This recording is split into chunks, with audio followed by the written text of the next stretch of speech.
Hi, my name is Justin, and Sam. right here beside me, right, is Sam. We are the hosts for today's event. Yep. Yes, and right, Sam, I really want to use this word magical. I want to call this a magical Friday evening or a magical Saturday morning. Right, I want to use this word magical. Why? Because, yeah, you may think it sounds a little lame, but every time when I think of Disney, it's magical, it's fantasy, it's whimsical, right? Yeah, and it's such a deep honor, really, because it's musical too. Yeah, it's not like visiting a theme park, right, or watching a movie. Now we have someone working inside Disney. Oh my God, right here, right? Yeah, really to inspire us this morning or this evening, and I'm sure, right, today we are going to be so inspired and we are going to learn so much, right, from this event. Anyway, this event is called Behind the Pixel. This topic here that we have today's webinar is called, Journey of a Disney Animator, right? Just before we pass the baton over to Benson, first of all, thank you so much, guys. We love you. Sending our love, right, and hugs, right, to every one of you. Thank you for, signing up for today's event. We hope to be Behind the Pixel, this channel. It can be a channel, to unite all passionate people together, right?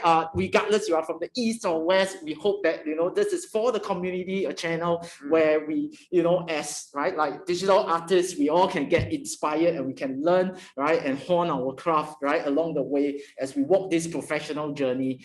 Yes, and for those of you, right, who are students, right, I'm sure this event, right, this Behind the Pixel, we have a series of webinar like today. You will actually get more insights, right, into the workings of the industry. Do sign up also our mailing list, because we have a whole bunch of stuff lined up and that has happened before as well. So if you are interested in more of such good stuff, sign up our mailing list at 3dsense.net and you could, get more pings on such things happening.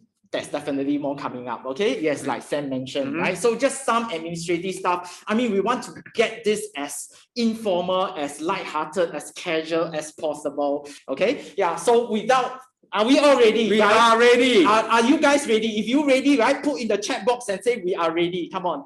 Anyone? Ready, right? Yeah, ready. All right. I love that, guys. Okay. Yes. I think enough of us. Yes. They want you here to see Benson. Okay. So let's shove Benson in. Welcome to Benson. Awesome. Well, thank you so much. Yeah, so I think just to repeat what Justin and Sam were saying, feel free to put in your questions. It's going to be very casual. I want to make this like a conversation. I think you'll get the most out of it. I'll get the most out of it. And first I want to thank 3dsense, Justin, Sen, and Jessica for setting this up. I know it takes so much work to do this, and the fact that you're doing this for the community is incredible. So I want to thank them for doing this and inviting me to speak with you for Behind the Pixels. So yeah, I think today that I'll show you my journey on how I started and then where I got to I am today. And I'll show you a bit about my picture book making process, because I'm also a children's book author and illustrator. And then I'll go into some stuff on how I do my work at Disney. So yeah, so we'll keep it very casual. And so I'll do a quick intro. So my name is Benson Shum. I'm an animator at Disney currently. I've been in the industry for about 20 years. So a long time. Been a long time. And I've been writing and illustrating books for about, I think, 4 years now. So I'm just going to quickly share some slides and then I'll just kind of talk over it. But yes, if you have questions, just put it out there and then we'll get to them definitely. So I'm just going to share my screen. Oh, wait. Oh, yeah. There we go. Okay. Let's see. Okay. Can you all see this? Yes. Okay, because I can't see anybody right now. I just see my screen. Okay. So here's my fancy title page. No, it's not fancy. Okay. So I am originally from Vancouver, BC. That's up in Canada. I was born and raised there, and this is just kind of like the harbor around English Bay area during the summer. So it's very nice blue skies. I really miss it there. I've been living in LA for about 8 years now. So I wasn't expecting to be here that long, but yeah, so that's my hometown. Oh, there's a small box. Okay, I'll close. 1 second. There we go. Okay. Sorry. Okay, let's try that. How do I go back? Okay. So I've worked at quite a few studios. I didn't really have a direct path to Disney. I've worked at TV studios in 3D and in 2D. I've worked in visual effects, in like live action effects, and also CG animated direct to DVD stuff. So these are some of the studios I've worked at: Atomic Cartoons in Bardell, Rainmaker. Most of these studios are in Vancouver. And then we have Sony ImageWorks also, and NPC. DigiGuys over here on the right hand side is in England. And here are some of the shows. So when I graduated, there wasn't a lot of 2D animation work. So I actually ended up learning Flash. So Flash, I think it's kind of the equivalent of Harmony, but it was kind of predate Harmony. And I kind of learned that on a job. And then we did like, stuff with like BB Tunes, which is like a web show. So the internet web show was becoming a huge thing. So that's kind of what I got involved with as well. And then Puka, which is a really fun show that I did at DHQ. And then I also worked in some CG animated films like Hotel Transylvania at Sony, Happily Ever After, and then also visual effects as Harry Potter and Tree of Life and the Smurfs. Oh, I think I'm missing some slides, but I'll just kind of give me 1 quick second. Oh, that's okay. I'll just kind of talk through it. Okay, so I went to school up in Capilano University. That's in Vancouver, and I studied 2D animation there for about 2 years. And then after graduating, my first job was actually at Atomic Cartoons. So I knew I wanted to be an animator. But there was no animation positions, and what they offered me was a prop designer job, and I said yes, I'll definitely do it because it's a way to go into to get into the industry, like a stepping stone. But I realized that being a prop designer is great because they have to be designed, and I learned to draw the most basic stuff like cups, pencils, and you realize what a production needs, like what a TV show needs. And then from there, I moved on to doing some layout work and then some character design and then eventually some animation. And I got to do a bit of editing and storyboarding. It was one thing really great about working at a smaller studio is that you get to touch everything. You get to learn everything. And then after that, I worked over at Bardell for a show as well. And then with my friends, we decided to learn 3D. 3D was becoming a really big thing. So we thought, okay, let's go back to school. So we all quit our jobs and we're back to school. And I decided to go to Sheridan College, which is up in Ontario. And I did 3D animation there. My friends decided to stay in Vancouver and they went to Capilano. So they had a 3D program there. So it was kind of interesting to see what different schools were teaching. At Capilano, they were actually learning 2 softwares, Softimage and Maya. And over where I was in Sheridan, I was actually learning just Maya. So it was interesting to see how fast they were progressing and how slow we were going. But they both had their advantages. I met some amazing people when I was at Sheridan, and I still keep in contact with them as well as my friends over at Capilano. So then after graduating from 3D, which was 1 year, I couldn't find work in 3D, so I went back to doing 2D. So you see, my career path is not a direct path; it zigzags everywhere, and I'm actually very grateful for that. So after that, I couldn't find work in 3D, so I went back to do 2D. So I went back to Bardell, and then I worked, I think, a couple of years there. Then I applied everywhere. So during that time, I was applying, worldwide, anywhere I could send my demo reel. And DigiGuys, which is just outside of London, contacted me and they said, "Oh, would you be interested in coming over to England?" I'm like, sure. I don't know. I didn't really know a lot about England, what it's like to live there, but I wanted to just go and experience a new environment. And it was great. I was there for about a year working on a game. And eventually, when that was done, I also was applying to MPC, Moving Picture Company in London as well. So then I moved into London for about eight months to work on the Harry Potter film, the 4th one. And that was my first live action kind of foray into visual effects, which was really cool.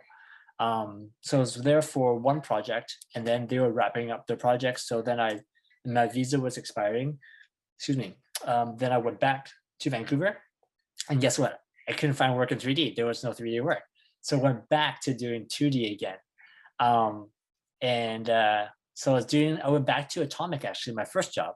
I worked there for a couple of shows. Then I went over to Bardell. And then eventually I found my way at Sony Imageworks. Oh, no, sorry, Nitrogen Studios. So I worked at Nitrogen for a bit, working on Happily Ever After, then over eventually to Sony Pictures. And yeah, so then I think I can go to the next slide. So yeah, so after Sony, I was working on the Smurfs, and then I was working on Hotel Transylvania. Then there's a conference called CTN, which is called the Creative Talent Network, and that happens in Burbank. And it's like a big animation conference where they have workshops. It's like an artist, kind of like Comic-Con, but for animation. And it's pretty cool. I met some amazing people. Like there were artists that I admired on social media, and I could just go up there and talk to them, which is really cool. And then I was getting feedback on my demo reel. And Disney happened to be there, of course, because they're in Burbank. So then I showed my reel to them. And one of the guys that looked at my reel was an animator that also used to work at Sony. And he was working on the Smurfs, so he recognized my name. So he gave me some feedback. And then he said, yeah, just apply online. We're hiring for Wreck-It Ralph. I'm like, okay. So then I went back home. I adjusted my reel, and then I did it all online. And then within a month or two, I got an email from HR over at Disney, and then we interviewed with them. And then within a few months, they got my visa, and that's how I kind of ended up at Disney. So it was kind of a long process. So it took me about 12 years to get to Disney, and I was very fortunate that I worked on all these films. So when I was first hired was to kind of help finish Wreck-It Ralph. And the contract was only supposed to be for 7 months. And then luckily Wreck-It Ralph did well, and then they had Frozen coming up. And so they asked me to stay for Frozen. And then very lucky that did really well. We didn't expect it to do so well. So then they kept me on for Big Hero 6. And then after that, they made me staff. And now I'm just, I get to work on all the films they have coming out, which is really awesome and so grateful for. So I've been there since 2012, and currently right now we're working on Encanto, which is their next film coming out in November. And then how I got into children's books was interesting because when I moved into 3D, I kind of stopped drawing. I don't know why. Like I would always do little sketches when I'm, for my process for animating. But I just never drew for fun anymore. I don't know why. Maybe it's just I was always staring at the computer.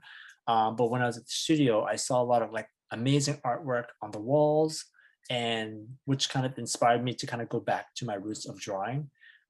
So then I started to do a lot of sketching, my own designs, and I've always wanted to learn to paint using like gouache, which is what a lot of the Disney artists used as well. Like Mary Blair used it a lot, but I didn't know how to use it. But there were these incredible artists at the studio that I kind of like.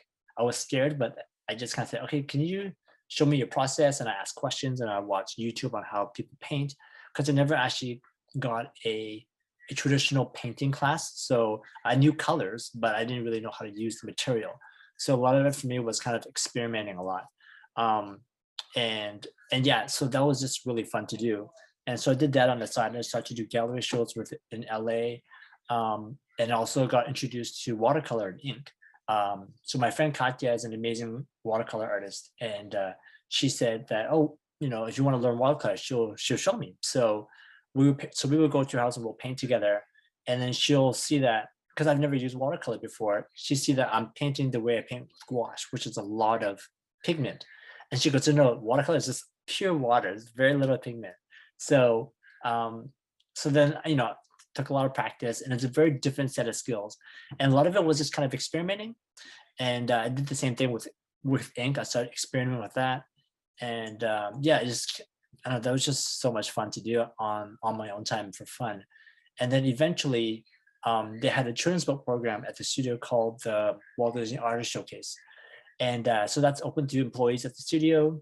And I decided, okay, I'm gonna try it. I've always loved children's books. So I love like just looking at all the the pictures and stuff like that. So so what they required was a synopsis, like a rough manuscript, and then some spreads of what the book would look like. So Holly's Day at the Pool is my first book that I published with Disney Hyperion. And so this is kind of what I submitted to them. I wrote the manuscript, but of course, some of it I put it in the spreads, and I was kind of referencing this like it's the golden books. I even looked at the sizes, the trim sizes, and stuff like that, and that was kind of what was the inspiration for it. The story is essentially about Holly the hippo who is scared of the water because I during this time my niece was very scared of the water. She was very young, and I asked my sister, why is she scared? And she said, it's very cold. It's very, it could be like anything, a shower or any type of water. It's a big deal, and I think even adults sometimes have a fear of water. So I thought that's kind of an interesting concept. So I pitched this to them, and Hyperion, the publishing house, really liked this idea. So they said yes to it. And then I think I pitched this back in 2013. And then I didn't get approval until 2015. And then it got published in 2017. So it's like it was like a 5-year process. So publishing is very, very, very slow. So then I've been working in books ever since, like on the side as well. So now I have 5 books out right now.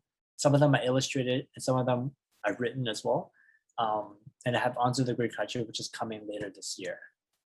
And so that is kind of the basis of my, I'll stop sharing for a sec. The basis of my journey. I hope that wasn't too long. But yeah, it's just to say, I know a lot of people come out of school thinking, I want to work here. And I would just encourage you to be open-minded about work at all these other studios, because you bring so much from every studio to that studio. When I interview with other studios, they'll be like, oh, you worked at all these studios, and they don't see it as if it's a negative, because they'll be like, you've experienced all these different things and you know what works and what doesn't, and you can bring that knowledge to where you work. So yeah, so then that's kind of like my journey to the studio. And so Wow. I thought maybe we'll just do a few questions before I jump into my bookmaking process. Wow, truly inspiring journey. Indeed. I mean, it's not easy, if you ask me, like to sustain that 12 years, right, before I get into Disney, right? Even, right, for us, right, as aspiring artists or, budding artists in that sense, if you know that, it only will take you 12 years before you go Disney, will you still continue in this journey, right? And therefore, I mean, right? Yeah, but hearing from you, really, definitely, it's inspiring and really very heartwarming and very motivating. So for those of you, at this juncture, right, who's still, right, on this journey, right, to awesomeness, to mastery, hang in there. You're on the right path, right? I'm sure you'll get there and see the light at the end of the tunnel. Okay. Yes, we have questions. Thank you, guys. I love it, right? And I see questions coming out, flowing in. Yeah, and like there are already a couple of questions. Some very good questions. Yeah, some very good questions. Interesting. Yeah, I mean, for the young students who are still studying, I think this is a very standard question. How you would say this? Like, is it required to have an animation-related degree to get into the industry? Yeah, basically, is degree important? Yes. Yeah, that's a great question. So a degree is, for me, so I don't have a degree actually. So I went to 2 years of college, and then I worked for 2 years, and then I went back to school for 1 year. So that's only 3 years, and that doesn't, I don't have a degree for that. So my work visa, because most countries, whenever you apply for a work visa, they require, like a degree of some sort to show the government that, you can work there. But a way around it is work experience. So because I worked for so many years, I'm not sure if it's correct exactly, but from my understanding, I think 5 years of work experience equals to about 1 year of schooling. I could be wrong. Don't quote me on that, but that's kind of how they got my work visa. So, a degree is good to have, especially international people trying to get into another country. If you don't, I think as long as you have work experience and your demo reel is good, the studios will try to find a way to get you there. But of course, having a degree does help. And it doesn't have to be animation related, because most animation schools don't necessarily have a degree program. So they might now. I know when I was going to school, there was no such thing. So yeah. Yeah, for the most part, I guess the degree, like mostly for the paperwork, right? I mean, it's for you getting into the country, the company, and making sure that you have the paperwork done. So, but the skills wise, I think they're still looking at your reels, right? Like how well you can animate. Well, we always say there's 1001 ways to get to Rome, right? So yeah, so even if you don't have a degree, right? Yes, right, you could be there, right? And I think Benson pretty much answered the question, right? Spot on. You say spot on, you don't even have a degree. But yeah, having a degree is nice as well, don't get us wrong. Okay, yeah, so we hope we answered that question. Thank you. Wow. I saw this question that, how old were you when you got to Disney? I mean, you can choose not to answer this, Benson.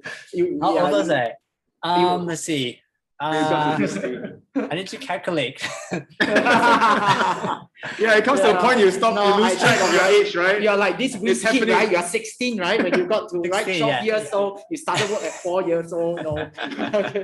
No, I was I think I was 20, I think I was 28 or 29. Wow. 28, maybe 28, right? Yeah. Because I'm like, just to further this question, what do you think is the average age of the colleagues when you're there? Like, when they get started there, what's the average age? I guess why this question is that probably people are thinking, am I too old to even get into Disney? No. That's a great question. So so every studio is different, right? And at Disney, actually, so I'm turning 41 this year, and I'm actually the average age at the studio. Wow. Within the animation department, like my 35, 40 is the average age. And of course you have the very young people coming in, and they're like, wow, they're amazing. And then you have people that are older than us, that's been there since Lion King, right? So it's amazing that there's such a span of experience at the studio. And then, when I worked at Sony, everybody was like 20s, across the board, almost everybody was in their 20s. And that was like the average age. So every studio is different. At least at Disney right now, almost everybody's around my age. So when you got to Disney, when you first got into Disney, you're considered the younger age as far as getting into Disney is concerned, right? Yeah, so I think when I came in, it was after Tangle. So when they hired for Wreck-It Ralph, it was a big hire. So I think when we all came in, we were all around the same age. So we all grew together, Oh, wow. That's nice. Yeah. So I think maybe it seems like I was youngest, but it's probably not. Maybe back then. But anyway, right? I guess age is just a number, right? I think a lot has number. go into passion, right? Your attitude, your views, and all that. He's just 20, right? Yeah, just exactly, 20, right? Yeah, don't bluff. You're not 40, right? Okay, next question. Yes. Very pointy. Yeah, very pointy. I love those questions. Was money ever a concern for you or worry? Since animation companies, especially the smaller ones, pay very little. I guess if I want to add on, 12 years before you got to Disney, how's the emotional roller coaster ride? Were there at any point in time like you felt like peer pressure, family pressure, friends pressure, money pressure, personal pressure? Yes, personal. I never got that question. That's a really good question. So I was very fortunate that in Vancouver, I lived at home. So I didn't have to worry about rent or anything like that. So I lived with my parents for a long time. And also like I gave money to my parents when I was working because, I was making money now. And then it wasn't until I went to college over to Ontario, then I started to live on my own. And at that time I saved up enough money that I would, I paid for my living and stuff like that. So I didn't have to rely on my parents. But then I was only there for about a year. And then when I left, when I came back to Vancouver, I started working again. So, and then I lived at home for a little bit, then I got my own place. But I think in animation, I was always very wary about contract work, right? So even in school, my teacher was like, because it's not like a longevity type of job, it's a contract based. So make sure that when you do start to make money, save up, because maybe sometimes the studios are not hiring because the contract's done, and that could be normal. You have to move around, right? So I always make sure that I have a nest egg just in case I lose my job.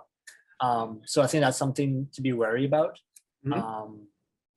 And then so when I had that in my mind already, I never really thought about the financial aspect, because I always live within my means and not live like, I'm gonna buy a car, I'm gonna buy this. So I never lived like that. So then I never felt like I had to worry about money too much in that sense. Yeah.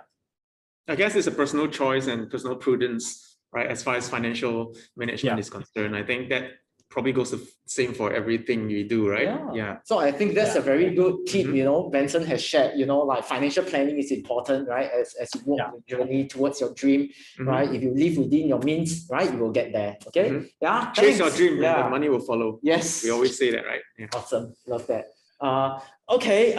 Next question. What do you think about the future major path students should take? Is it more 2D or 3D?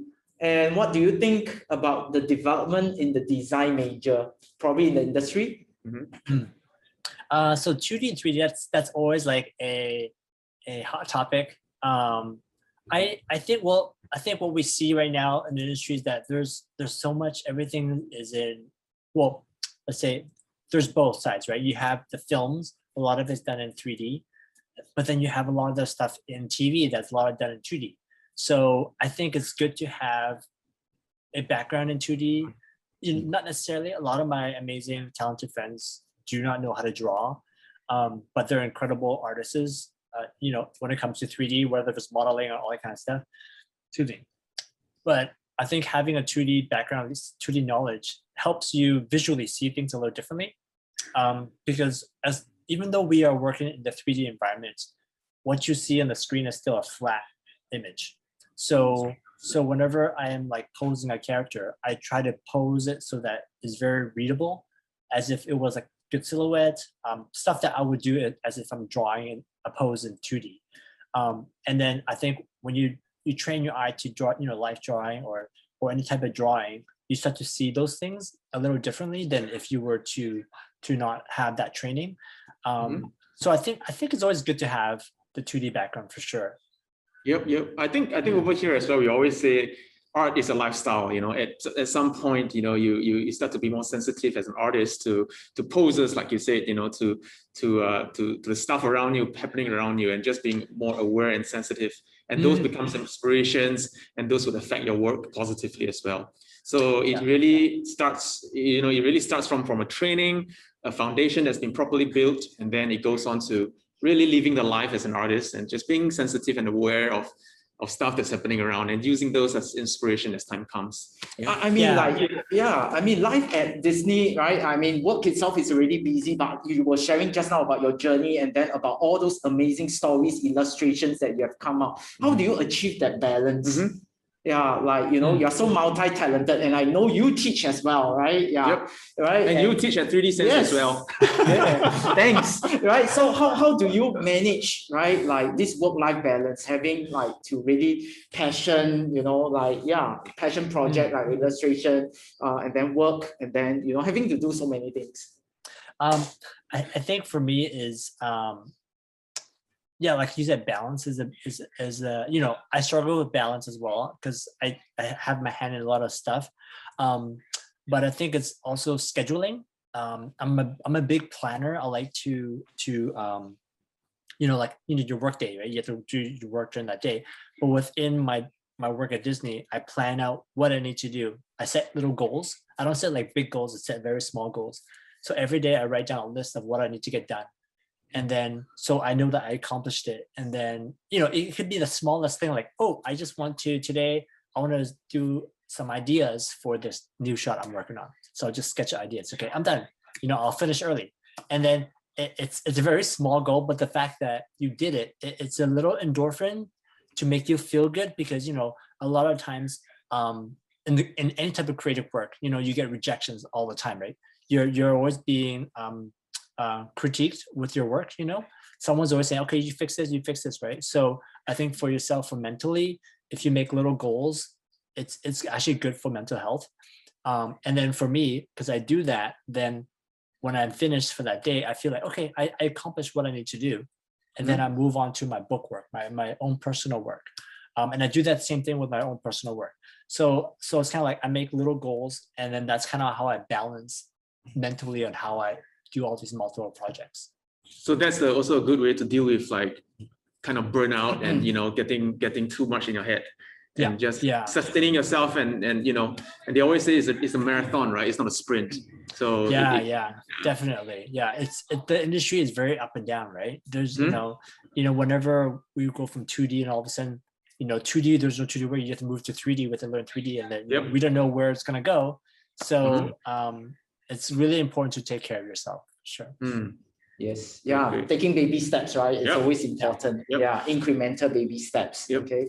I mean, can I just, you know, I think there's a lot of questions, but I think this question is that, you know, like, were you, you know, like when, like, you know, is it something within you innately that you always wanted to be an animator, or was it something that was, you know, that happened, you know, some incident triggered, you know, so was it like, you know, when you were born, you were, you know, crying animation, right? Or, you know, something that you discover after. So for me, I think it was drawing. I always want to draw, and then I guess I was, when I was not, I don't know when I was born, but when I got conscious of what animation was, and I was like, okay, I want to do this. And you know, it brought me into all these different jobs within the industry. And so I think animation is something that I always wanted to do since I was a kid. But children's books, it's interesting because I love like kids books, I love children's books, reading them. But when I was growing up, I didn't read a lot, right? But I borrowed a lot of books. So my sister loves to read. So we would go to the library, and she would get a stack of books, and I would bring a stack of books. But she'll choose the picture books, and your sister would choose the textbooks. And I would look all the books with a lot of pictures, and I don't read them, but I look at all the pictures. Like what's looking back is like I'm actually reading, but I'm reading the pictures. I'm not reading the words. So because the pictures in children's books tell a story as much as the words do. You know, sometimes when you're if you take a look at a book, if you take out the words and you just watch the images, you can actually see the story, because you know, sometimes kids don't understand those words, but what they're looking at is the pictures, right? So they're in their mind, they are absolutely telling their own story. So I actually kind of fell into children's books because I always loved it, but I never thought that I would be able to do it. So that's something that I kind of fell into. Very, very cool. Okay. Go on. Probably the last question. Okay, so maybe a last question. I've seen a few questions. I'm categorizing it so that we don't, you know, go over the same category of questions. So I think one of the questions that I think a few of the audience has been asking is, what are the, I guess, hardship, challenges, or fun you have experienced at Disney or at work generally in an animation industry? The hardships and the fun. So the hard part, the fun part. The hard part and fun part, basically. Yes. Okay. The both sides of the coin. Yeah. The hard part is I think like any other jobs is the scheduling, the amount of work, you know, that needs to be done. There's a lot of we go through a lot of iterations for a shot. Sometimes you can be working on a shot for like over a month. Of course, you know, we work on multiple shots at the same time. But sometimes a shot you could be redoing it because we're not getting what the director wants necessarily specifically. So sometimes that can be very frustrating. And that happens with any type of job, you know. And you know, you have a lot of different voices coming at you, say, oh, you should do this, and you should do this, and you should do this. And the tricky part is trying to decipher all those feedback, comments, you know. Trying to tone it down and get exactly what they're thinking, because it's very easy for us to be like, oh yeah, I'll do that note, and I'll do that note, but then what you come up with is a Frankenstein of different ideas, and it doesn't really feel cohesive anymore. So it's always like, so for how I kind of how I kind of like how do you say approach critique and feedback is that I listen to all the feedback, then I try to understand why and how, and then I use my own knowledge of how can I translate this through me, like through how would I translate that note, and then do that, and then see what they think. So that's kind of that's kind of the hardship of working at any studio, is really kind of trying to learn to get the feedback and then how to adjust to that. I guess it's kind of like not addressing the notes, but addressing the concerns, kind of the thing, reflecting and addressing the concerns upon the various critiques and comments, and then have your own take at it again. Right? Yes, yeah, that's a great way to put it. Yeah. And then the fun part is the people, like really the colleagues that I work with day to day are really amazing people. Everybody is they're what they show in dailies or show in rounds is just really inspiring and pushes me to do better. Even if I'm not like analyzing what they're doing specifically, I usually do just kind of see how to do that. But even just subconsciously watching the level of their expertise really helps elevate my work, because I'm trying to match everyone, and then also just kind of also like meeting the people that I've admired since I was a kid. Like I read about them in books, I see pictures of them at their desk, and now I can go over to their desk and say hi, like it's pretty cool. Jealous. Yeah, so Nice. that's the fun and hard part. So All right. Ooh, all right. Okay. Yeah, the questions are coming. Thank you, guys. Yes. Benson, do you want to? There are actually more questions, but I think we can address some of this later, because Benson's Okay. going to talk more about Yes. animation and bookmaking later on. yeah. Thanks, First of all, guys. Thanks, guys. thank Yes. you. Thank you for all the questions. This is great. Okay, so now I'm gonna talk about how I made let me see, I have my book here. I think you see it. So I'm gonna talk about how I made the book Sloth went. And then I'll show you kind of like the process of how that works. So I'll share my screen. Okay. Okay.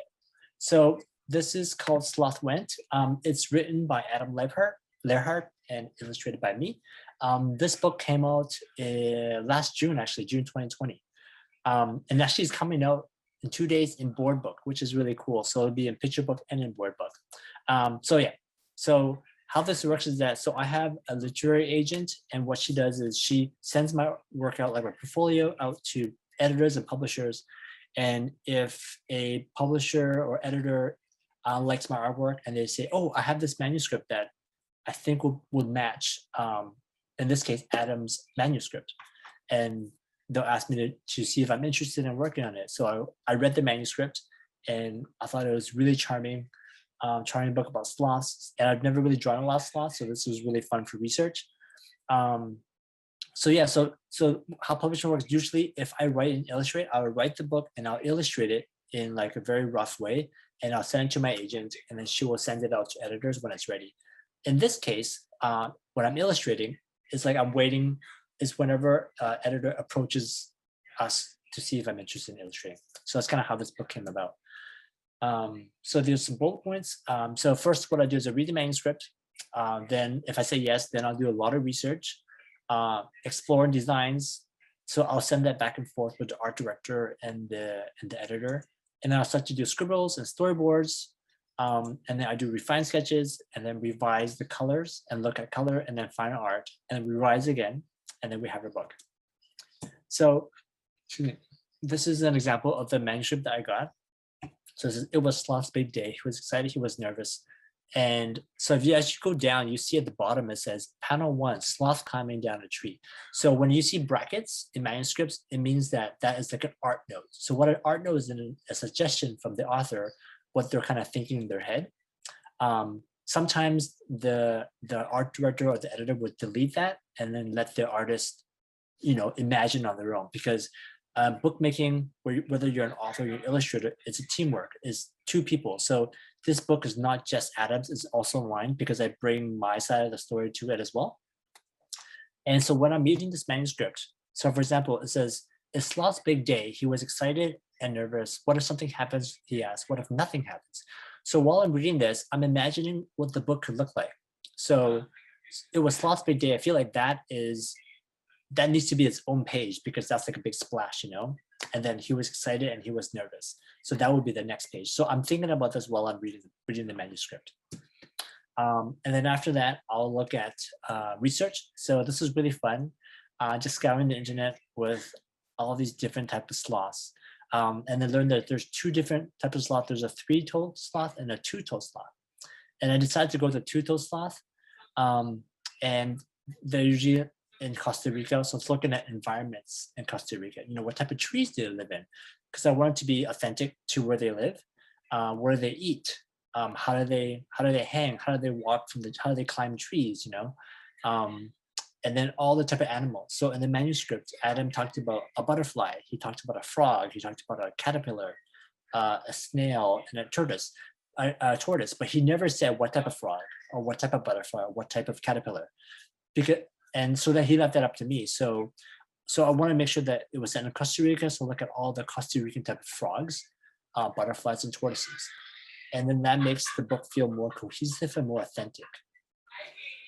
And also, like, I was looking at the type of flowers, where they eat, what is the environment that they live in. So this is very much like an animation too, like researching, making sure the trees are authentic, the flowers in the environment of where they live is true to where these characters are.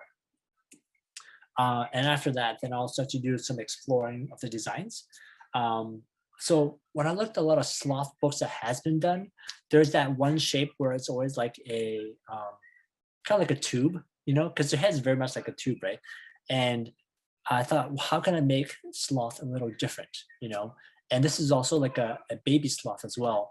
And I thought, well, I think maybe giving a little tuft on the head would be kind of interesting and really cute. So let me go back to a few. So you see like the hair, the way it's kind of like fluffy at the top. And this is an older one, so older sloth, so it's more smoother. But I tried to kind of make sloth a little different. And then the mom and the dad, I made it more of a traditional way.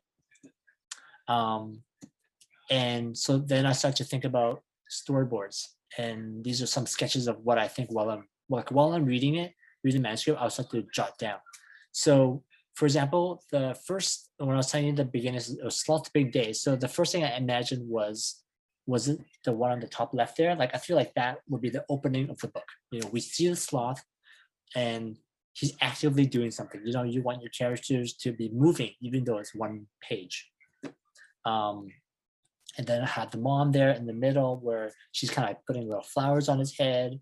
And then he meets a butterfly. Like, how does a butterfly come into the picture?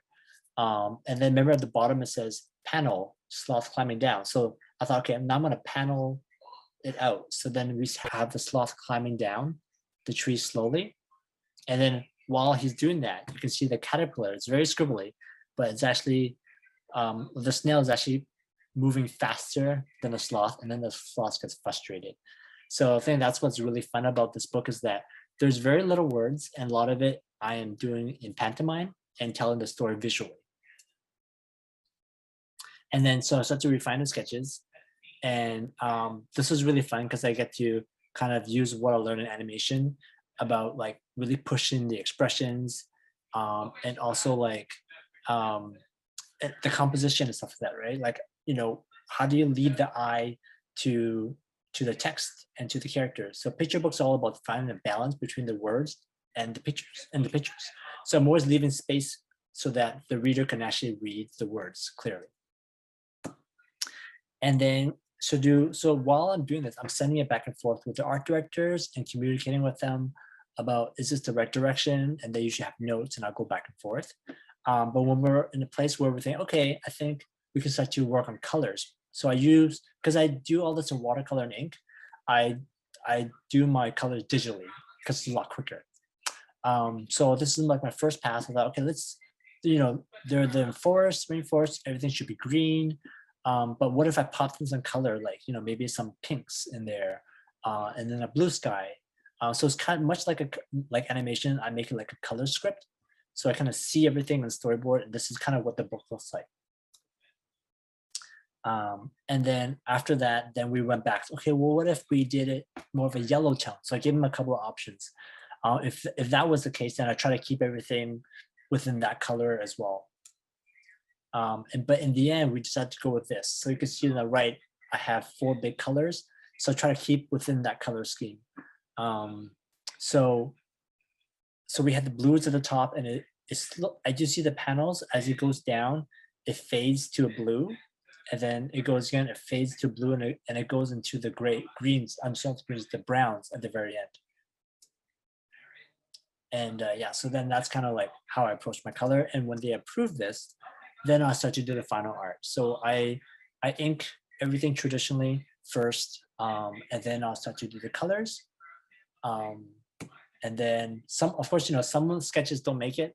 So at one point, so this book is about a sloth going down the tree, right? So in the kids' mind, it's not necessarily a potty training book, but it is, because it's the journey from a sloth from the top to the bottom is very dangerous. So they only poop once a week, and it's very dangerous because they move so slow. So anytime they're on the ground, a predator would come and just eat them.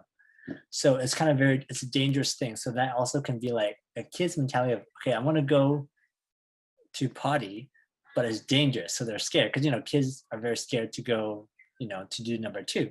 I know my niece was very scared of that. And so at one point, the editor's like, we don't want to show any poop. I'm like, okay, so now how can I do this? So then I watched videos of sloths actually pooping, and it's actually fascinating. So they climb down, and then they have a little tail, which you don't really see, but they have a little tail, and then they dig in the ground like a little hole, and then they poop.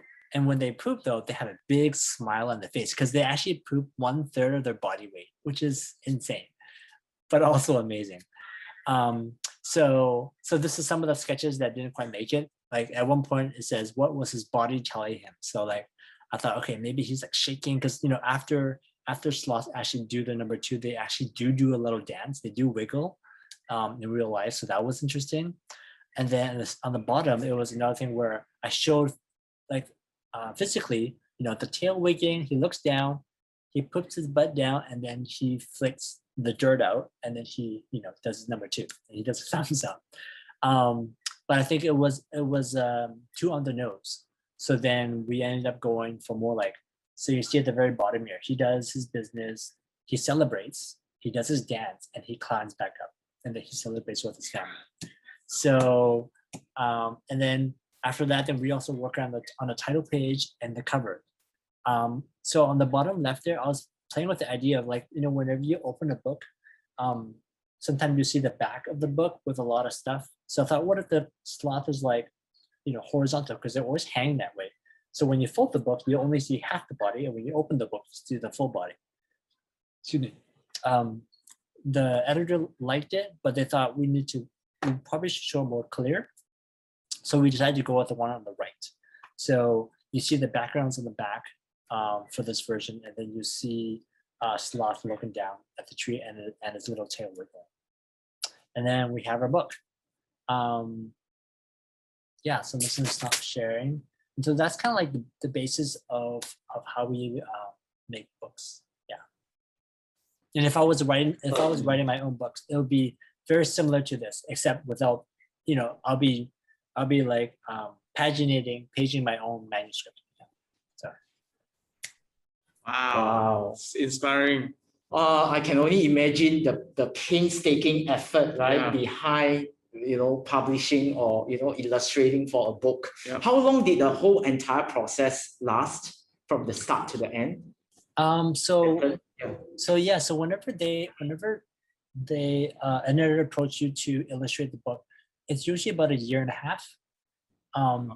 Yeah, 1.5 to 2 years sometimes, because you have to finish the book at least about 1 year before it's published, because they have to like do approvals. They have to do what do you call it? The color. When you print anything, the colors will never match your computer, so they have to do a few tests. So for me, currently right now, the Anzu book that I have coming out, they send me a few versions. So they call it what do you call it? FNGs, fold and gather. So they send you this to show you if the colors are correct and what they need to adjust with the printers, because they send them overseas to print. So that takes about 1 year. Wow. So if this book is coming out it's coming out this year, it was done last year. Wow. Wow. So bookmaking is very opposite Mm. from animation in the timing wise. Like books are takes very long to make. Animation is very fast. Yep. But the similarities is that it's very creative. You kind of all the stuff that I learned on making books about compositions and prop design and character design. I learned all that in school and also through animation. Like I think if I didn't have animation background, I won't necessarily I have a better knowledge of expressions and how to really push the poses because this is what I do during the day. So that really helped me with my bookmaking process. Great, man. Awesome. Yes. Okay, yeah, we have some questions for you. How do you get your art style for children's book? Do you already have that kind of art style that you want, or was it inspired by something, or is it a command and order? Do it this style. That one was I added that. Okay, yeah, sorry. Yes. Okay. No, that's a good question. So art style is a a lot of people ask that, and it's difficult because everybody draws differently. So when an editor approaches you, they approach you because they like what you do. So they never say, "Oh, do this style," because they'll just go to the person that makes that style. So I wouldn't worry about that. If an editor wants to hire you, they hire you because they know you can do the job. They know your skill. They like your style. As far as the personal style, it does take a while. I try not to try to find a style. I think I have a lot of artists that inspire me, like Quentin Blake, who did all the Roald Dahl books. And then we have like E.B. Shepherd or something, did the Winnie the Pooh illustrations. Mary Blair at Disney is a big influence as well, especially with her colors. So there's a lot of these artists that I admire, and I would draw what they draw, so I can I'm just copying. You copy people, and then you start to develop your own style. You don't want to do exactly what they do because then there's no point. But if you're copying to learn, I think that's different. I think that's how you learn. I think, and eventually your style will come to you because eventually you would be drawing, let's say, a person's face, or you draw a hand or something. Eventually, you will not be looking at that drawing. You start to draw it yourself, and then your style will eventually come. So when it comes to style, I'll say try not to put too much pressure on that, and just draw for fun, and your style will come. Great answer. Yeah, great answer. Really. Yeah, I think this is always what even our students always have trouble with, always finding styles. What is my style? How can I follow a new style? And this is also something that we tell them. It already exists in them. It's just really getting a flow out, and as you do more, it just comes to fruition. It just comes out. And I think a big part of it is also like drawing or modeling or doing what you love. Like Jorge Gutierrez, who did Book of Life. His stuff looks like his stuff. Like that's him. He doesn't draw any other style. That's just what he loves to draw. He loves to take a lot of influences from his culture. And that's him. He doesn't necessarily copy anybody else, but he just draws what he loves to draw. And I think that will eventually become your style. Words of wisdom. Yes, right. There's this question that really piques my curiosity as well, right? Hey, hello, Benson. Right, since you have a deep passion for illustration, the question goes, hello, Benson. Why do you choose to go for animation over illustration or fine arts? I mean, now you're doing illustration as a side thingy. Like, at that point in time, have you ever wondered you want to go into illustration full time and animation on the side? What's your take on that? That's a good one. I think because like I've always loved to draw, but the illustration side is still pretty new to me. I'm still learning a lot. Animation I'm still learning too. But the book stuff it's a lot more newer because I've only been doing it for 4 years. And I'm learning about writing. And writing I never really write a lot, but and now I just I love doing it and learning about that process as well. But I think because I enjoy both, I want to try and keep to do both as much as I can. But eventually, if I have to choose, then I will decide that. But right now, I'm able to do both. So Great. Cool. Yes. And since right, like in the process of iteration, and once you nail that art style, right, you have to make sure that the characters look consistent. How do you ensure that, like technical wise, or any tips? Yeah, so that comes from the animation background of doing character design and drawing the characters over and over and over and over. And so that's innately how I kind of design my characters. Before I start the book, I draw the characters multiple times, but I also draw them at different angles. You know, front, side, 3/4 back, 3/4, you know, top angle, bottom angle. And I draw them a few times so then when I start to sketch out the whole book, I already have an idea of what they look like. You know, they may not be exactly, which is fine, because the more I draw, because like you don't draw the book once and then you're done. You draw it 3 or 4 times, the whole book. So, and then the 4th time, definitely you would know how to draw this character. And then, you know, the more you draw a character, the more familiar you are with it. So same thing with animation. Like sometimes we find like, when we animate, we have to search for the character. We're trying to figure out who this character is. And usually by the end of the film, you're like, oh, I know who this character is, and the film is done. You know, because you animate it for so long, you're like, oh, I know how they would move. But that usually happens at the end because you took all this time to learn, you know, who this character is.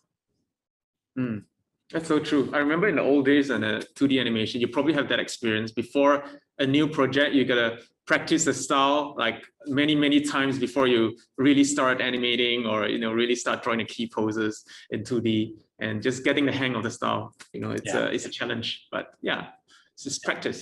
Yeah. Right. I mean, then there is always a question of motivation, as always, right? Like a year of the journey is not easy. And then you get all this constant feedback. Sometimes you love it so much, but because of the editor's comment or because of commercial reasons, you have to ditch that, right? So how do you cope with the emotional challenges? Or are you constantly motivated, like you're not human? No. I think with any creative, I think we all go through that. I think what helps me is I exercise, so that helps. That really does like get my mind off of everything. And if you're not exercising, I go for a walk. I love to go just go down the street if you can. Walk around your building, anything just to get away from your desk. Wash dishes. Take a shower. I don't know, like do something very mundane. Clean the house, clean your apartment. That I think is really just to kind of turn your brain off from what you're doing. It's kind of to resolve your art block, almost like resolve your mind for a while, and then get back to work. Yeah, like watch a movie that you've seen before. Watch a movie you haven't seen before. Movie that you love, because like that will bring back why you want to do this. That might help. But yeah, I want to acknowledge that it is difficult, especially emotionally, in any type of creative job. It definitely is difficult. But we also do this because we have a passion for it. And I think that's why creatives are so amazing, because you don't really hear other people in profession where they talk about what they do with such passion, which is amazing. Yeah. Great. Yeah, that's why we do what we do. Yeah. So are we correct to say that this apply also when you have art block? Is it very often? Yeah. Art blocks. Yeah. I try to find inspiration from stuff that I don't usually look at necessarily. So like I'll look at, if I see photographs that are not illustrated, and that could inspire something else. I think people inspire me, like just situations, like if I go for a walk or I'm at a coffee shop and then I see somebody doing something, and I'd be, oh, that's interesting, and I'd be like, why is that interesting? Like, I don't say that out loud, but I'm thinking in my head, like, why is that interesting? Like, oh, they walk a certain way, and like, why are they walking that way? Is it because maybe their hips hurt? Because you walk a certain way. Or for another example that someone said was like, okay, if someone that is like an old elderly person, when we're young, we just turn ahead like really quickly. But when you get older, you can't do that because your neck hurts. So what you do is you turn your body like this. So like those little observation is interesting because that can inspire something, especially for animation, right? Like if you're animating an old person, you wouldn't turn their head like that because they don't move like that, and automatically feels not authentic, not genuine. So it's all about observation and and those observations can inspire something. Wow, wise words, indeed. Right. So one last question, perhaps, right? In the journey of this entire, bookmaking or illustration, is there like a harder phase? I mean, we always talk about pre-production, researching phase. We always talk about the production phase or the post-production. Some people just don't like, like talking to people, and then post-production, you have to like kind of wrap it up and do a lot of such stuff. So yeah, right. Like for you, right? How would you measure, right? Like, the rate, the different process throughout this entire journey, yes, of illustrating the book. Oh, so do you mean like So the promotion which is hardest part, right? for you? Yeah, is it like the pre-production, which is hardest for you to start? Maybe like, is it like the pre-production stage, which takes a much longer time, or is it like in the process of illustration, or like afterwards? Yeah, is that or everything is just like smooth in that sense? No, that's a good one. So I think the beginning is always the scariest because you hope what you do is what they like. You want to put a good foot forward. So I usually get very scared when I read it and I do the sketches and I send it the first pass to send it. And fingers crossed and hoping they like it, or hoping they like something of it. Because you never know, right? Because everybody, even when they show an animation, like you don't know if this is what the director wants. You hope this is what they want. So that's the scariest part. And then I think once you get past, it's like, okay, the sketches are done. Then it's kind of like, okay, now I can just paint and just do that. I think the end part where you have to promote the book, not everybody likes to be in front of people. Not everybody likes to go out and do talks and do book signings or story time and stuff like that, right? Because not everyone's that type of personality, which is fine. There's a lot of people that don't like to do that, and that's okay. And for me, I tend to be I can be a very quiet person. I'm not necessarily like an extrovert, but I try to push myself to do speaking, like when Sen invited me to come over to 3dsense to do a talk, which was amazing. I want to come back. But it's I still get scared when I do it, because I want to make sure that I'm giving good information to the people that are coming to see me talk, or whenever I have to do presentations, anywhere, or even if I'm reading to 5 kids, like I'll go to the bookstore and say, okay, we're doing story time. I'm going to read you my book.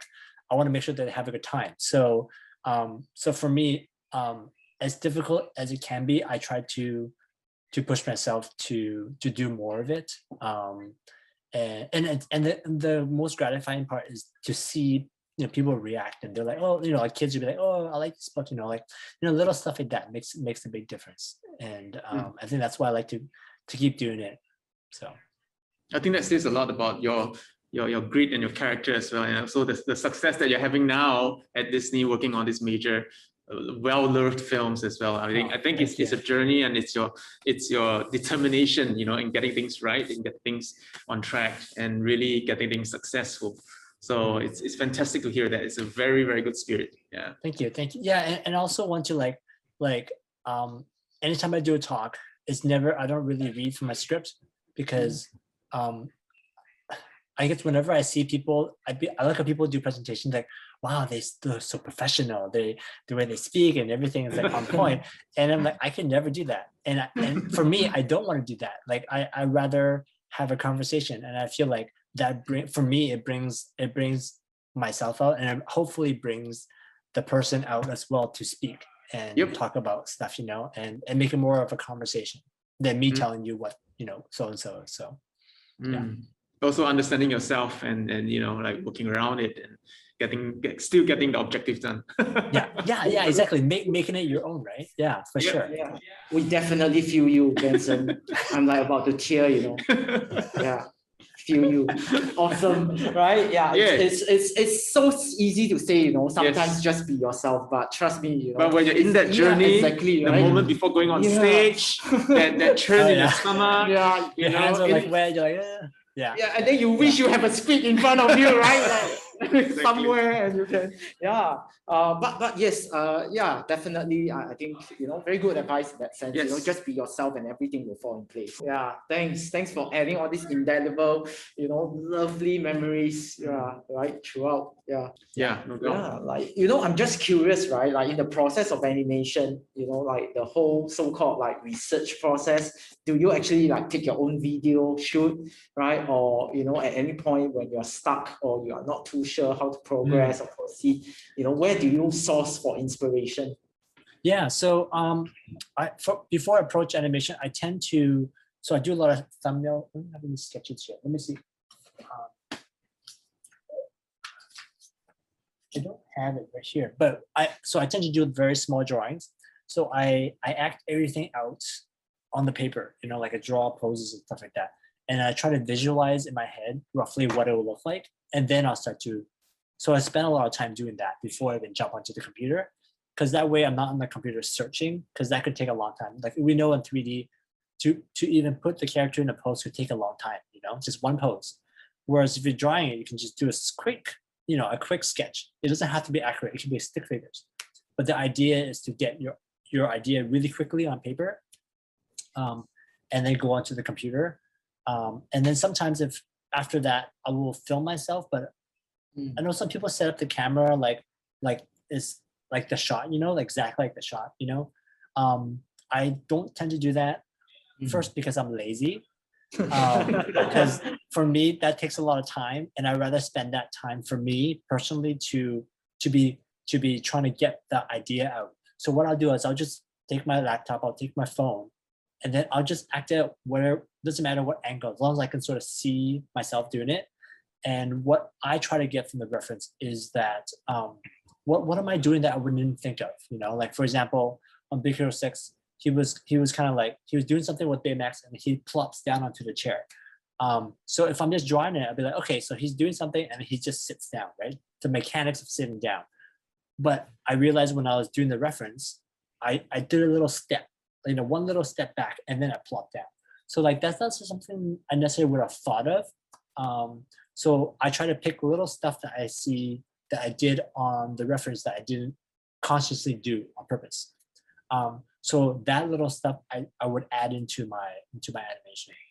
So it's not like I'm copying it, I'm taking it as an inspiration, what I can pull from it and put it into my work. And that's how I use my reference.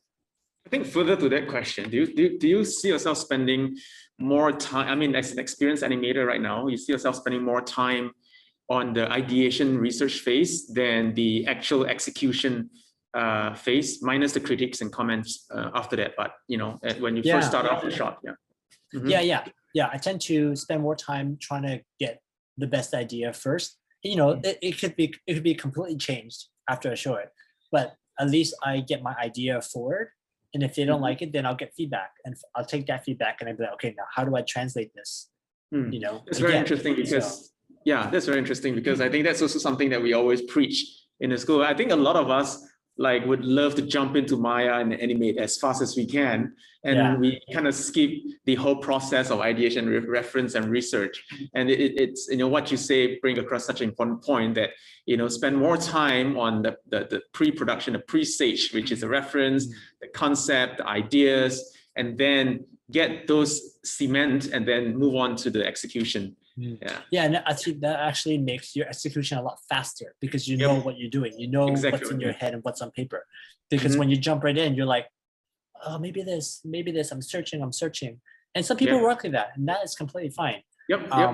But it might take a little more time. Fantastic. So I'm just asking these questions on behalf of some. It's always a gift and it's good, right? Like I think drawing has a lot to do with animation, and those are very nice cross-pollination skills, right? But how about for people who does not know how to draw, right? Like, can they still be a great animator? Like, do you have like animators colleagues? I think you have no problem. You can act very well, right? No, but they are still great animators. I'm just asking, right? There's always people that cannot draw but aspire to be animation. Does it mean that I cannot draw? That means I cannot be an animator? No, what's your take? Yes. No, you don't have to draw to be an animator. A lot of my colleagues don't draw. So a lot of them do also, but everyone can do a stick figure. You can just do a stick figure. You can still get your idea down. And if you don't want to do it, that's fine. I think it comes down to observation, right? Like I observe and then I translate my observation onto paper and then I do it to computer. And some people will just observe and they can translate that onto the computer. So there's no right or wrong way to do it. Everyone's different. I have friends that don't draw and they are just very good at observing. And then when they observe, they translate that onto the computer. So sometimes, they might use reference, right? And then they'll observe what they see on the camera and then they'll translate that into the computer. So and at the end of the day, whether it's drawing, it's all about observation for animation. Yeah. Fantastic. Yeah. So, right, like, as an animator, as a professional, how do you practice and constantly hone your skills to make sure that you're always in touch, you get better at your craftsmanship? And like in a typical day, how do you typically warm up? Right? To animation, right? I mean, waking up from bed, we can't be in the zone immediately. Yeah. So what do you do? Yeah, to get you into that zone. Yeah. Usually before I would just go talk to my friends. And that's like, check your Instagram. Do your emails and stuff like that. And you probably have a meeting and then you just slowly, like any creative, just slowly get into it. Or sometimes I look at what people submitted, look at what my other colleagues submitted and look at that as inspiration and be like, oh yeah, that's really cool. And I'll take a look at that. Or I'll see what lighting does, I'll see what tech anim did.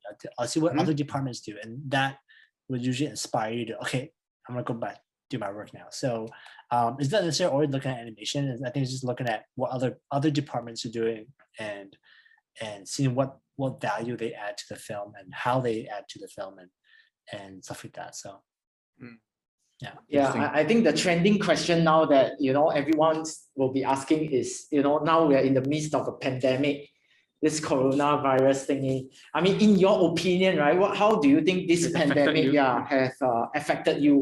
Your workflow, your process, and your work in general, actually. And then on a more macro level, in your personal opinion, what do you think is going to impact the industry? Personally, it hasn't impacted me that much. My process is still the same. I think the process of how we communicate with the studio is a little different. We have to be a lot more communicative. We have less meetings, but our meetings are way more efficient, because we don't have that much time, so we have to move a lot faster. So that has changed. But on a macro level, it shows that films and TV films or any type of creatives can be done from home. So I don't know what will happen in the future, but it definitely shows that it's possible to do things remotely. So yeah, I don't know. Like all my colleagues working around the world are all working from home. So I think as far as like how much things are being done, things are still getting done. So it'd be interesting to see what happens. I think the fortunate thing for us is that we are mainly operating in the digital world, digital software, the internet and things like that. And we are used to, as digital artists, we're used to this sort of stuff. So in a sense, it's it is a mountain to climb, but it's not like a crazy thing, to adapt to. So I think we're all creatures of habits, right? Yeah, for sure. Right. So it's a matter of initially I think adapting yourself, inertia, but once you get over that, it's like, hey, oh wow, cool, I can do that too. Yeah.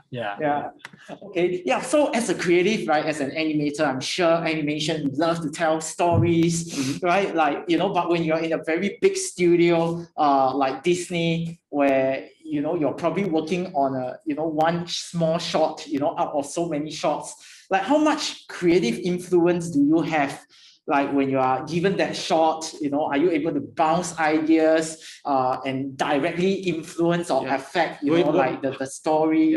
Like how loud would be your voice, in the sense of changing directions? Have that ever happened before, or it's interesting because like sometimes you can't, because like it's a big company and it's a big studio, but Yes, that's for the individual shots.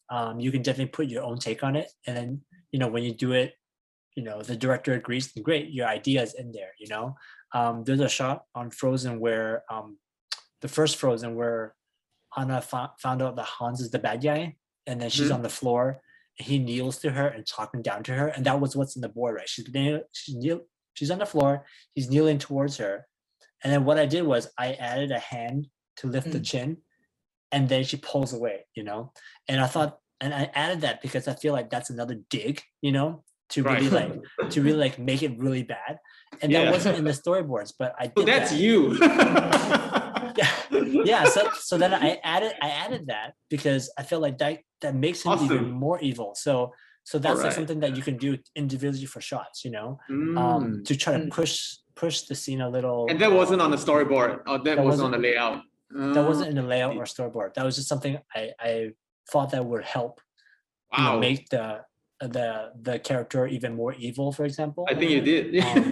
Yeah. So so this one was interesting too. It was also on the first Frozen. So this was more of like a bigger group of people in the studio. So there was a point where they were gonna take out "Do You Want to Build a Snowman," the song, and it's because a lot of times we have different screenings, and at one point they said, "Oh, we're gonna cut the song," and everybody was like, "No, you cannot cut the song. The song it's great. It has a lot of heart to it," and then they put it back in because a lot of people voiced their concern. So so that happened. They kept it, and that became a really big song. So which part was it? Which part was it? Do You Want to Build a Snowman? Oh, okay. Yeah, that song. With the sisters and everything. So right. So that was that was a big thing within the artists with the studio were saying, no, we need to keep the song. So initially initially the song wasn't supposed to be there, or like it was there and then it got cut. Oh. And then people say, no, you got to bring that song back in. So like stuff like that, like that could change. It's huge. Same thing with like Little Mermaid too. Like in Little Mermaid, Part of Your World was going to be cut, and then the what's the writer, the song, I forgot his name, something Howard, but he wrote the song. He said you have to put the song in because it's her song. It's her, when you think of Little Mermaid, you think of Part of Your World, right? Yeah. To think that was going to be cut, that would have been really unfortunate, right? But it's cutting the soul of the film already. Exactly. So so there is, things happen during productions. Like there's a reason why they cut it, but then because if people voice concern about, okay, I think the song you really need it, then Howard Ashman. Thank you, Manuel, for saying that. Howard Ashman is amazing. Oh, just to point, there is a documentary on Disney Plus about him, and it's incredible. And he talks about that. He talks about that song and how it was possibly cut. And it's so there is sometimes as a studio you can voice your concern, but sometimes it doesn't work out. But so there are some instances for sure. Yeah, but it's really heartening to know that, right? Like artist has a voice, right? Like right. Artist has a voice, because typically we tend to associate, right? Like the bigger, like the more commercialized it is, the more bureaucratic, and you would think, right? You would think that it's no say. Yes, and you'll be drowned, It's amazing. Yes, yeah. So it's really nice. Yes. Yeah. How about like directors? Like do working with different directors also affect, your performance in that sense? Yeah. So every director, has a different taste. Some directors like stuff that's more cartoonier. Like, for example, like working with Rich Moore on Wreck-It Ralph was really fun because his characters that they developed and the whole team designed was very cartoony. Like King Candy is very cartoony. And even in Penelope and Ralph, where you can really push the characters more. And then working with Jen Lee and Chris Buck on Frozen, the characters are more, they're more realistic in a sense, so they move differently. So I think every director has their own taste. I think as far as animation goes, I think there are some questions regarding how you work on your shots, and in general, like how much time you spend on animating the shots that the shots that you've shown, at least how much time on average you spent on those. So like for the Moana one, that was a string of 3 shots. So that would probably took about a month and a half, I think, for all three. And then I think for, and yeah, it's hard because sometimes I don't remember because it all just blends in together. But I know that the Raya shot, the whole stringer shot that I showed you, that probably took about 2 months, I think, to do all that. Yeah. Including the critiques and the changes and iterations. Okay. Yeah. I see. And in Disney, you guys using proprietary software for animation, or you guys are using some generic off-the-shelf software? So we use Maya, and then we use and then we had the tools team developed their own personal tools to help us with our films too. Yeah. So for animation, we use Maya, and I think modeling. I think modeling probably uses a bit of ZBrush and a mix of other stuff. I think, but like I think maybe Houdini for effects mixed in with some. I don't know. I think animation tends to be more consistent about the software that we use is the same overall, but I think Maya is the base, and then they add stuff on top of it. I think, yeah.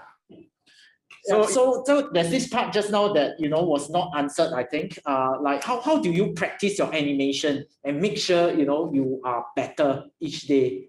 Do you do that, or like because you're already animating the whole day? Anyway. Yeah. Anyway, right? Then yeah. Yeah. So is there any little exercises that you do? I don't do that now. Okay. But because I don't have the time now. But I know when I started early on in my career, I did do stuff on the side. So like I'll do my day job, and then I'll animate personal projects on the side. So I would find I'd be like, oh, I want to work on mechanics. So then maybe I'll find a free rig online, like a creature rig or even a biped rig, and then I'll do an exercise with it, whether if it's a jump, maybe it's a creature running and jumping or something physical, or I'll be like, I want to practice doing an acting thing, right? So then I try to find a dialogue that I think is really interesting, and then I'll do a dialogue piece with that, so then that's kind of actually how I progress, was trying to do my own personal work, and then use that work to apply for other jobs later. I see. Very cool. So setting little targets and little goals, little nuggets along the way, right? So it kind of builds towards the ultimate goal. Yeah. Okay. Cool. It got me thinking when you're saying doing personal work and then honing your skills, and that the fact that you are also involved in making books, illustration, characters design, your personal character design, and the fact that you're an animator. Has it ever come to you that one day you could be making your own little short film? Just asking. Not right now. we need to see Sloth alive. We need to see some of those stuff moving. We need to see Sloth poo. Sorry. No, not at the moment. Not at the moment. I think not like movement wise, because short film, like I think it's a lot of work. I'm doing that right now through my books instead. Right. Yeah. Yeah. So you're the purist kind. You're like going for the story and the ideas, and you don't really, it doesn't really matter to you whether it's on the screen, on TV, or on a book. Yeah. In the end, it's exactly. Yeah. Fantastic. So do you get free Disney Plus? No. Okay. Yeah, as with every, webinar, as with, every, I guess, presentation sessions or whatever, sharing sessions, we always have to ask questions like that, right? Because there are students here, there are professionals here. So, any tips and advice, right, for these two different groups, right? Like, as students, any tips and advice do you have for them, right, as they are learning the craft now or intending to learn the craft, and then getting into the industry? And then for professionals, any advice so that they can one day be sitting beside you, right, and working alongside with you on the next, Disney movie. Yeah. I think for students, I think students are in school right now. Maybe do what. Well, I guess for all of it, just do what you love. Meaning that study what you love. So if you love to do cartoony stuff, like just study that and then practice and do that, because that that will get you hired for, because they can see your passion in it. But definitely, I think if you like acting, you have to have good foundation, like mechanics. Mechanics is the base of all animation. So I wouldn't jump into doing, because a lot of people do love to do the acting. Like I really love to do the acting as well. But if your foundation of mechanics is not strong, it will show in your acting. Yep. And also don't discount physical animation, because that's very difficult to do. And when you do it right, I think you'll get a job very fast, because visual effects is all physical mechanics, right? In live action, right? Just the way people move and animals and stuff like that. And a profession, like people getting out of school, I would say like once you're done school, apply everywhere. You never know where it'll lead you. I never thought I would work in London, like I never thought I'd live in London, and I did that, and it's because I just decided to apply. I'm like, oh, why not? It doesn't hurt. Especially, nowadays you can just send your stuff online, and it's like it's free, right? But before, I would have to mail tapes. I had to mail physical tapes, and that costs a lot of money. So so now it's like so easy. You can apply anywhere, right? So I'll take advantage of that. And plus, the best part of doing that is that you experience a different part of life. You experience different cultures, and I think that's the best part of this industry, is that you meet so many great people from around the world, and you learn so much, and you grow as a person. And I don't think you really can ask for more than that. I feel like a lot of the jobs out there doesn't give you the opportunity to do that. So I think that'd be really cool if you're interested. If you don't want to travel, that's fine too. But yeah, that's something if you are interested in traveling. Professionals, you already know what you're doing. You are a professional. I don't necessarily. I don't know. Like if you want to work for like I don't know, any international studio or a big studio within your country, I think it's just kind of knowing what the studio wants, what kind of work they do. Research what they do.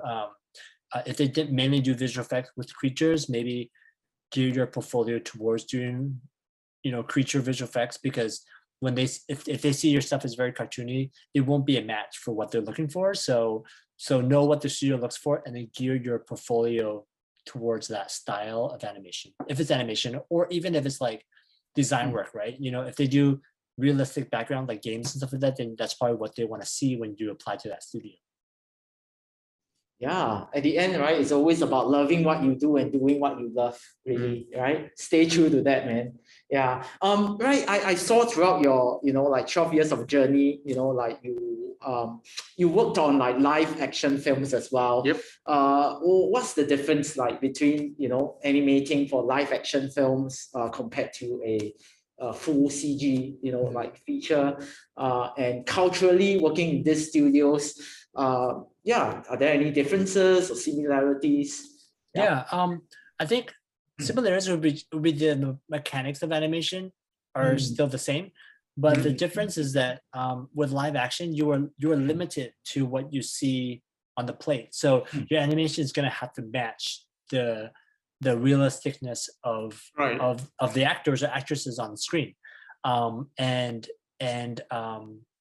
also like it'd be like a live action plate. So if the character needs to jump over there, you only can jump over there. You can't jump over here because the actor is talking to somebody here. So you have limitations, and the limitations are actually a really good thing, because it makes you become more creative on how can I make that the most interesting way it can be.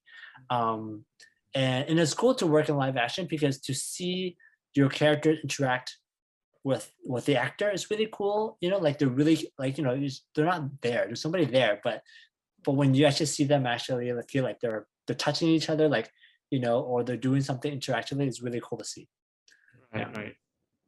Nice, right? I always love how positive you are. Like within any environment, you are always taking the positive out of that. And I felt, that's really amazing. And we can see how, right, you can be in the industry for 20 years. And today, your presentation, you still feel as energetic, as passionate. I'm jealous. I can feel the passion oozing out from the camera.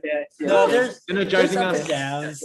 There's ups and downs, but the positive do outweigh the negatives for sure. But I love, what you mentioned about, like, because, right, like the good thing about, right, in this industry is how you get to meet many people from different, parts of the world. And I think this is what is happening today, right? Because of this webinar, we're meeting people from Canada, Philippines, Vietnam, Brazil, Indonesia, right, Indonesia, Colombia, everywhere, Toronto. right? Singapore, someone even mentioned Yeah. Sengkang, right? Yeah, and I think really what connects, all these together, it's really that love and that passion. Right? Unfortunately, all good things must come to an end.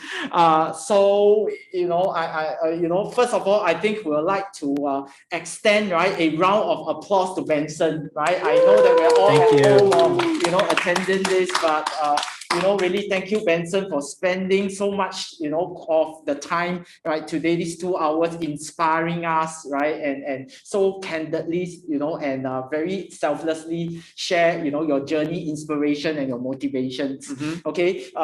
Benson, I would like to invite you to join in, for a round of applause to our participants today from all over the world. Yes. Thank you so You much. guys are the best. You guys are the best. You guys Awesome. deserve all the love, Yeah. because of you guys, right? It makes today, right, session so magical, right? I hope you will agree. I think this is a magic Friday evening, a magical Saturday evening, and I felt, at the end, I'm like swarmed into the magical world of Disney, and some great this, questions thank you. too. Yeah. Yes, right? very good questions from Very them. good Yes, questions. very Yeah. good questions. Yes, I totally agree. Yes. The questions are so pointy, Yes. right? So amazing, right? And yes, right? Someone even say Benson is so charming. So charming.